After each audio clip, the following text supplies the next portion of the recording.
Welcome back to AMTV. I'm your anchor, Topher Morris, and it's Wednesday, February 27, 2013. The first president of the United States, George Washington, had this to say about alliances. The nation which indulges toward another an habitual hatred or an habitual fondness is in some degree a slave. It is a slave to its animosity or to its affection, either of which is sufficient to lead it astray from its duty and its interest. Ronald Reagan was famous for calling out his enemies. He coined the phrase evil empire, referring to the Soviet Union, a famous pronouncement many attribute, albeit mistakenly, to the USSR's eventual demise. But the message was clear, and its utterance did play a part. Today, Saudi Arabia is the evil kingdom, as is our strategic alliance. But rarely does anyone bring this up.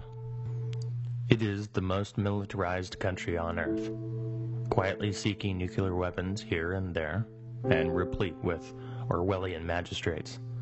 The Commission to Promote Virtue and Prevent Vice, for instance, otherwise known as the Religious Police, has been cracking down over the last few years on non-Muslims, but especially on Christians. On February 8th, 53 Ethiopian Christians, mostly women, while in private worship, were arrested, subject to arbitrary cavity searches, and detained in less than ideal conditions. The U.S. Commission on International Freedom describes the intolerance in Saudi Arabia as systemic, from the state-run school system to adult life. The populace is indoctrinated with Wahhabism, an extreme interpretation of Sunni Islam. The Wahhabist school's virility is infamously epitomized in 16 out of the 19 9/11 hijackers, and takes the lion's share of responsibility in animating the last 3 decades of radical jihad in the Middle East, North Africa, and elsewhere. Congress was finally, after much soul-searching and protest, successful in stemming U.S. foreign aid to Saudi Arabia in 2007, under then President George W. Bush. But only after years of successful circumvention and millions of taxpayer dollars were sent to Riyadh. Over the last few years, change has rather brought continuity, as Nobel Peace Prize winner President Barack Obama continued the sordid strategic relationship by signing off on a 10-year, $60 billion weapons package passed by Congress for the kingdom, the largest military sale in history. Our peace president's contribution to a global market dominated by U.S. arms sales. And if exorbitant arms dealings aren't enough, the executive branch may waive the 2007 ban on foreign aid when it deems necessary. In fact, it already has. What remains unclear, however, is if Saudi Arabia is put through the same vetting process as the average U.S. citizen purchasing a handgun. But the trade-off is clear.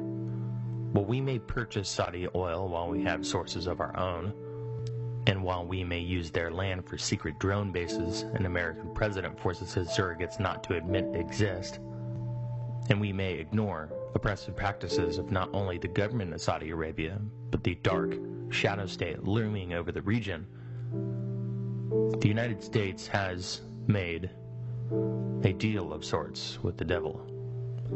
The United States and the House of Saud, a partnership forged in fossil fuel, running counter to the American Revolution and our founding intentions. We have in the past marked Iran as an axis of evil, yet today we openly embrace a dark alliance of the future, all in the name of prosperity and national security. In the end, because we did not stand up for those who could not stand up for themselves and sat quietly by, we may soon find that we have lost both. Capturing every corner of the alternative media, watch AMTV News Monday through Friday. Follow me on Twitter at AMTV News, and like us on Facebook at Greenwave TV.